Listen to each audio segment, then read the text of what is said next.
Well, hello there. I had planned on making my haul video last week until I realized that this week was inventory.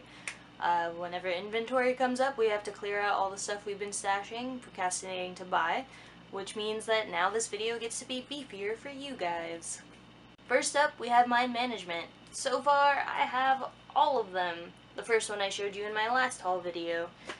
I'm really in love with this series, so I had the opportunity to purchase them, and that's exactly what I did. They are super good. For 20 bucks, you get a hardcover, which is awesome, and it's gorgeous on the inside. Definitely going to be doing a review on these soon. Moving along from one watercolored book to the next, I have finally picked up Descender by Jeff Lemire, who you all know I love.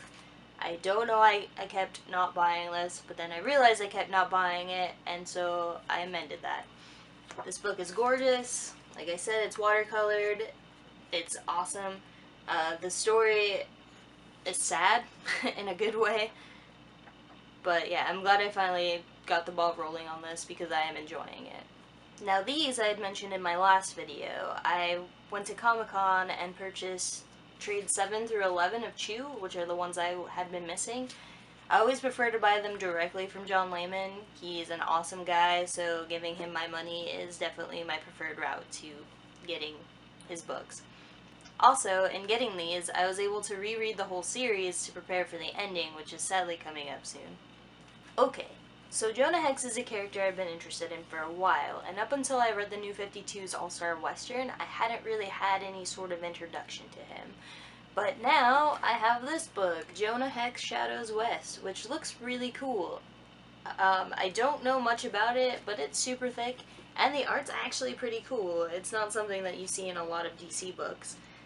So I am excited to read this.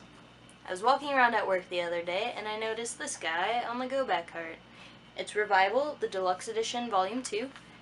Volume 1 was unfortunately nowhere to be found, but I do have the first 2 trades, which covers the stuff that's in that book, so no real loss for now. It's a great collected edition, the cover art's wonderful, and the oversized pages, you know, always a must. Here's a book by another one of my favorites. It's Multiple Warheads by Brandon Graham. As far as comic artists go, he's pretty high on my list of favorites. His line work is great. He's got this really unique style, and the colors are just a perfect complement to that. His books are basically the epitome of indie comics. The stories are kind of weird and out there, but it's everything that I love in one book. So I'm always really happy to get another one of his things added to my shelves. In my never-ending quest of collecting Godland, I have finally acquired Volume 4. I never see these, ever, and when I do, they're the volumes I already have, so that sucks. But the series is pretty awesome. If you are not familiar with it, it's basically like a throwback to the Kirby days of superheroes. It's a little bit bizarre, but in the best way. So yeah, another one down. Another Volume 4 that I came across was Proof.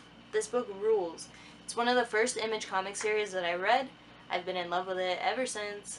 I was reluctant to buy the rest of the trades for quite a while because I had heard a couple years ago that they were actually going to come out with a hardcover collection from it. But I have heard zero talk of that since then. So I'm just biting the bullet and getting them. If the hardcovers come later, no big deal. But this book rules. It was my introduction to Riley Rossmo, whose art I still love to this day. But if you like weird stories that are kind of like X-Files, but Mulder is a Bigfoot, then you should read this. That's all I'm gonna say. Manifest Destiny is a book I don't know a ton about. I know it's Western and it's got some supernatural elements, but I've been interested in reading it. I really like the art. It stands out to me a lot. That's always a good selling point. But yeah, we'll see how much I like this one. I think it's gonna be pretty good. As a rule, I'll give anything with Ed Brubaker and Sean Phillips' name on it a try. This one in particular is The Fade Out. It's another one of their crime stories, so I'll probably love it.